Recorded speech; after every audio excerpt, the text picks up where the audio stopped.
नमस्कार, मैं डॉक्टर अरुण कुमार। इतना क्यों चमक रहा है सोना? कोरोना वायरस के इस संक्रमण काल में सोना इतना चमक रहा है कि उसके आगे सभी की चमक धूमिल हो गई है। इस समय जब सारी दुनिया की अर्थव्यवस्था ढह रही है और बेरोजगारी चरम पर है, तो सोने की चमक हैरान कर रही है। इसकी कीमतों में बढ़ोतरी का अंदाजा इसी से लगाया जा सकता है कि पिछले साल यह 25% बढ़ा और इस साल के पहले 6 महीनों में सोना लगभग 17% बढ़ गया, जो अभूतपूर्व है। भारत में यह 50,000 रुपये प्रति 10 ग्राम के जादुई आंकड़े को पार कर गया। अंतर्राष्ट्रीय बाजारों में यह $1800 प्रति औंस से भी ऊपर चला गया, जो अपने आप में एक रिकॉर्ड है। सोना युद्ध काल में सबसे ज्यादा भरोसेमंद रहा है और उसने निवेशकों को उसके निवेश का सही या कहीं ज्यादा मूल्य भी दिलाया है। अगर हम दुनिया भर में पिछली सदी और इस सदी में हुए युद्धों के दौरान सोने की चाल को देखेंगे, तो यह पाएंगे कि यह निवेशकों का भरोसा जीतने में कामयाब रहा। आंकड़े बतलाते हैं कि जब 1979 में 3 युद्ध हुए, तो उस साल सोना 120% तक उछल गया था। हालांकि बाद में वह कमोबेश अपने पुराने स्तर पे आ गया था। हाल का उदाहरण लें, जब 2014 में सीरिया पर अमेरिका का खतरा मंडरा रहा था, तो सोने के दाम आसमान छूने लगे थे। इसके साथ पिछले वर्षों में ईरान से अमेरिका का तनाव और फिर चीन अमेरिका व्यापार युद्ध, इन सभी ने सोने की चमक बढ़ा दी। विश्व व्यापार जब भी बाधित होता है, तो सोने की चमक बढ़ जाती है। वह ऐसा समय भी होता है जब दुनिया के बड़े बड़े सट्टेबाज सोने चांदी जैसे बहुमूल्य धातुओं पर अरबों डॉलर लगाते हैं। आज का समय कोई अपवाद नहीं है और अरबों खरबों के सट्टे की खबरें आ रही है। ऐसा नहीं है कि सिर्फ यही कारण है कि सोना चमक रहा है। इसके कई और बड़े कारण हैं। आइए उस पर एक नजर डालते हैं। पहला, अमेरिका सहित कई विकसित अर्थव्यवस्थाओं में ब्याज दरें शून्य से माइनस तक हो गई है।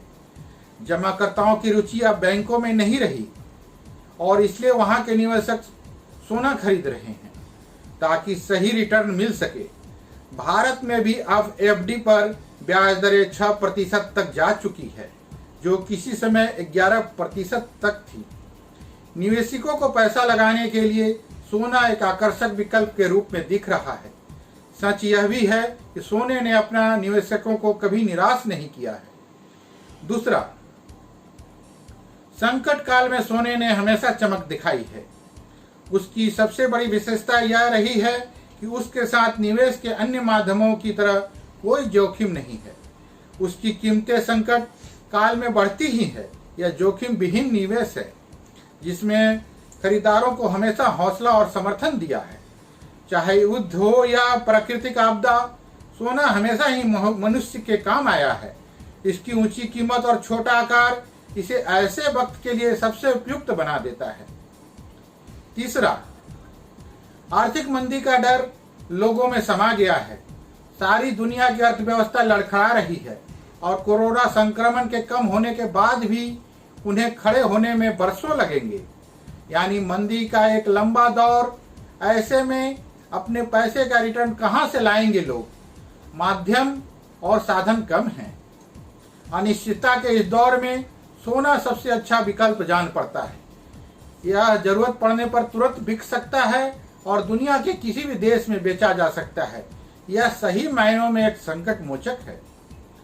चौथा और आखिरी बड़ा कारण यह है कि दुनिया के तमाम सेंट्रल बैंक सोना खरीदते हैं ताकि अपनी अर्थव्यवस्था को एक ऐसा ठोस आधार प्रदान कर सकें। दुनिया के हर बड़े देश के सेंट्रल बैंकों के खजाने में टनों सोना इसलिए ही जमा है कि यह किसी भी देश के विदेशी मुद्रा भंडार का हिस्सा होता है। यह एक तरह से विदेशी मुद्रा का पैमाना है।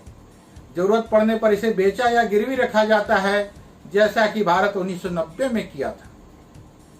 हम भारतीयों का तो सोने से प्रेम कुछ ज्यादा ही है। हजारों वर्षों से हम भारतीय सोने के दीवाने रहे हैं। मध्यकाल तक यहाँ सोने की कई बड़ी बड़ी खदानें भी थी। हमारी परंपरा भी ऐसी है कि सोना खरीदना मजबूरी भी है। अक्षय तृतीया, धनतेरस जैसे पर्व पर हमारे यहाँ सोना खरीदने का चलन तो है। हम बेटियों के ब्याह में भी सोना खरीदते ही हैं।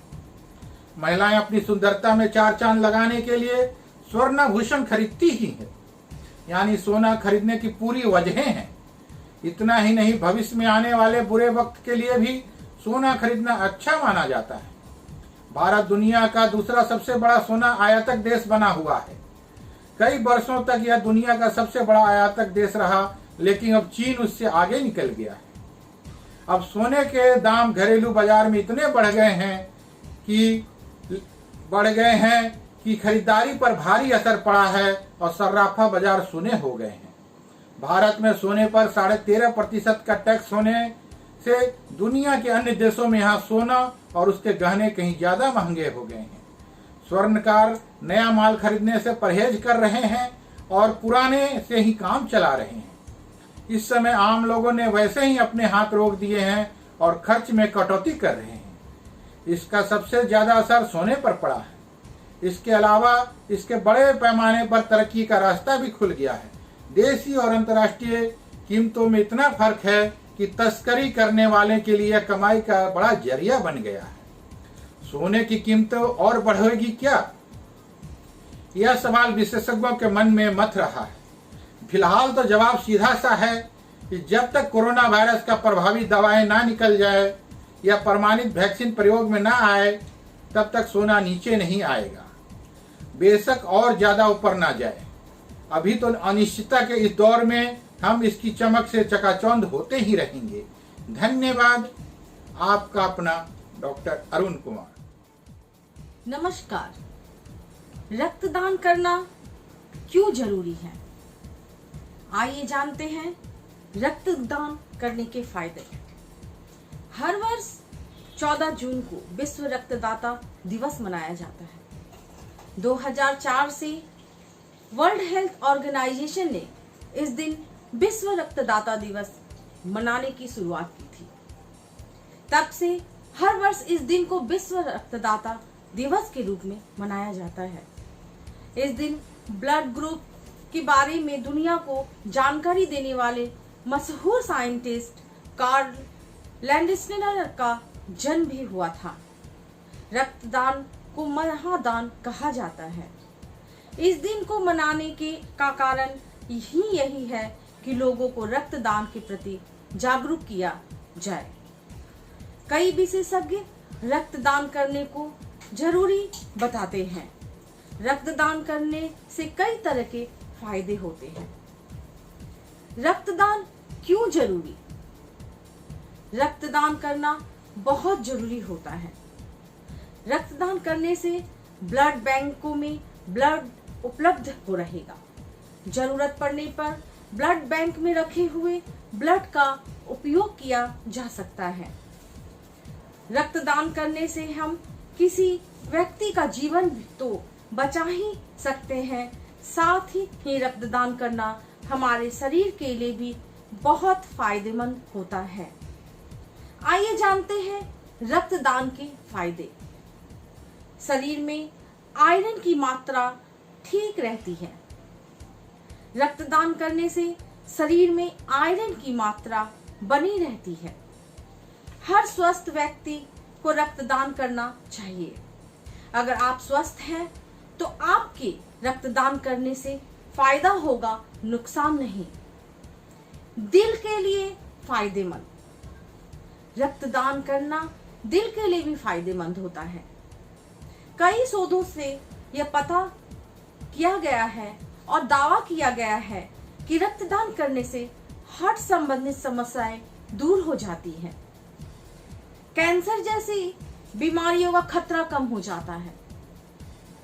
रक्तदान करने से शरीर में आयरन की मात्रा नियंत्रण में रहती है। अगर शरीर में आयरन की मात्रा अधिक हो गई तो कैंसर जैसी खतरनाक बीमारियां हो सकती है।